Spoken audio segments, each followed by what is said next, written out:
تاریخ میں ہمیں ایک ایسی شخصیت ملتی ہے جس کا ذکر قرآن اور بائبل دونوں میں ملتا ہے۔ تو کیا قرآن بائبل کی نقل ہے؟ آئیے قرآن کے اسی معجزے پر نظر ڈالتے ہیں۔ لفظ حمان کافی سالوں سے کنٹروورسی کا شکار رہا ہے، کیونکہ حمان لفظ دونوں قرآن اور بائبل میں ملتا ہے۔ حمان کا لفظ بائبل میں ہمیں بک آف ایسٹر میں ملتا ہے، جس میں حمان کو موسیٰ علیہ السلام کے دور کے بعد پرشیا کے بادشاہ کا اسسٹنٹ بتایا گیا ہے، لیکن قرآن کے مطابق حمان موسیٰ علیہ السلام کے دور کا شخص تھا، اور اسی بات کو لے کر اہل کتاب ہمیشہ قرآن پر اعتراض کرتے رہے اور یہ کہتے رہے کہ قرآن بائبل کی نقل ہے اور یہاں نقل کرنے میں غلطی ہو گئی، نعوذ باللہ۔ لیکن کیا آپ جانتے ہیں مصر کے ماہرین کو قدیمی ہیروگلافکس ملے ہیں جس میں حمان کا نام اور اس کا لقب تک شامل ہے، جس میں لکھا تھا دو دعائیں دیوتاؤں سے دعا مانگتی ہیں کہ آمون حمان کے پتھروں کے معبودوں کے نگران کو برکت دیں۔ آمون مصریوں کے دیوتاؤں میں سے ایک ہیں جن کے مجسمے پورے مصر میں لگے ہوئے ہیں۔ ہیروگلافکس کی ڈیکوڈنگ کی وجہ سے ہمیں آج مصر کی قدیمی کلچر اور زندگی کے بارے میں پتہ چلا ہے، جس کی وجہ سے ہمیں آج حمان کے بارے میں پتہ چلا، جس کے نام کا حوالہ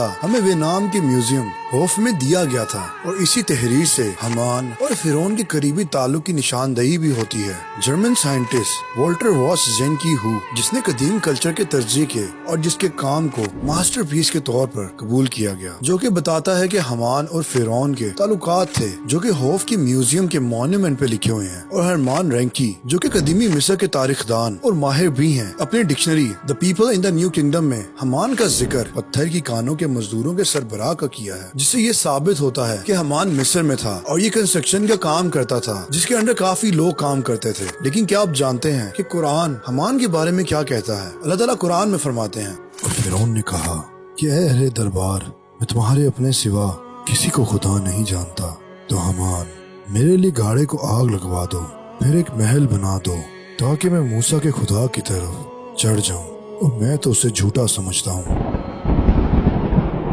اللہ اکبر۔ قرآن کے مطابق حمان مصر میں تھا اور موسیٰ علیہ السلام کے دور میں تھا، اور وہ کوئی تعمیرات کے کام کرتا تھا، اور ہزاروں سالوں بعد آج مصر کے ماہرین کو وہ ہیروگلافکس ملے ہیں جس میں حمان کا نام اور اس کا لقب پتھروں کی کان کے کارکنوں کا سربراہ۔ اللہ اکبر۔ اگر قرآن بائبل کی نقل ہوتی تو نقل یہاں بھی ضرور ہوتی، لیکن قرآن نے بائبل کو نقل نہیں کیا بلکہ بائبل کے تبدیل شدہ ہونے کا دعویٰ کیا ہے۔ بے شک اللہ تعالیٰ قرآن میں فرماتا ہے، ہم ان قریب اعتراف میں بھی اور خود ان کی ذات میں بھی نشانیاں دکھائیں گے، یہاں تک کہ ان پہ حق واضح ہو جائے گا اور یہ چلا اٹھیں گے کہ قرآن حق ہے۔ کیا تم کو یہ کافی نہیں کہ تمہارا پروردگار ہر چیز سے واقف ہے؟ اللہ اکبر۔ بے شک آج ہم اللہ کی وہ نشانیاں دیکھ رہے ہیں، اسی لیے ہم کہتے ہیں غور کریں، کیونکہ غور کرنے والوں کے لیے نشانیاں ہیں۔